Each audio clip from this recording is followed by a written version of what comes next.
காலநிலை மாற்றத்தின் காரணமா பல பேருக்கு சளி பிடிக்கும், மூக்கு ஒழுகிக்கிட்டே இருக்கும், இதோட வறட்டு இருமலும் சேர்ந்துக்கும்.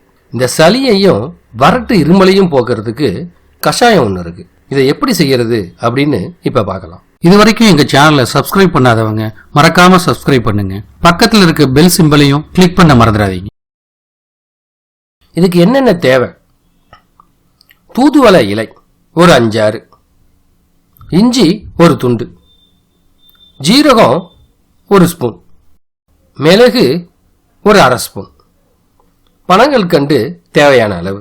முதல்ல ஒரு மிக்ஸி ஜாரை எடுத்து அதுல இந்த தூதுவளை இலைகளை எல்லாம் போட்டுக்கணும். அடுத்தது இஞ்சி துண்டு, மிளகு, ஜீரகம் எல்லாத்தையும் இந்த ஜாரில் போடணும்.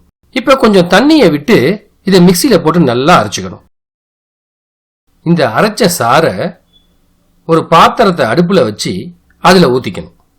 இன்னும் ஒரு டம்ளர் தண்ணி அந்த பாத்திரத்துல ஊத்தி இந்த சாரை நல்லா கொதிக்க வைக்கணும்.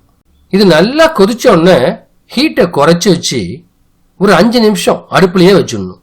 அப்பதான் அந்த பாத்திரத்துல போட்டு இருக்கிற பொருட்களோட சத்தெல்லாம் அந்த தண்ணியில இறங்கும். 5 நிமிஷம் கழிச்சு அடுப்பை ஆஃப் பண்ணிட்டு இந்த சாரை வடிகட்டணும். அவ்வளவுதான், கஷாயம் ரெடி.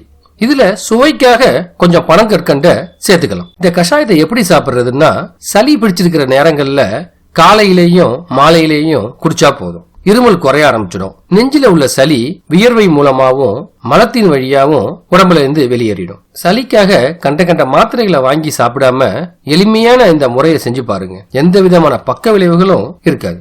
இது போன்ற பயனுள்ள மருத்துவ வீடியோக்களை பெற எங்க சேனலை சப்ஸ்கிரைப் பண்ண மறந்துடாதீங்க. இந்த வீடியோ பிடிச்சிருந்ததுன்னா மறக்காம ஷேர் பண்ணுங்க.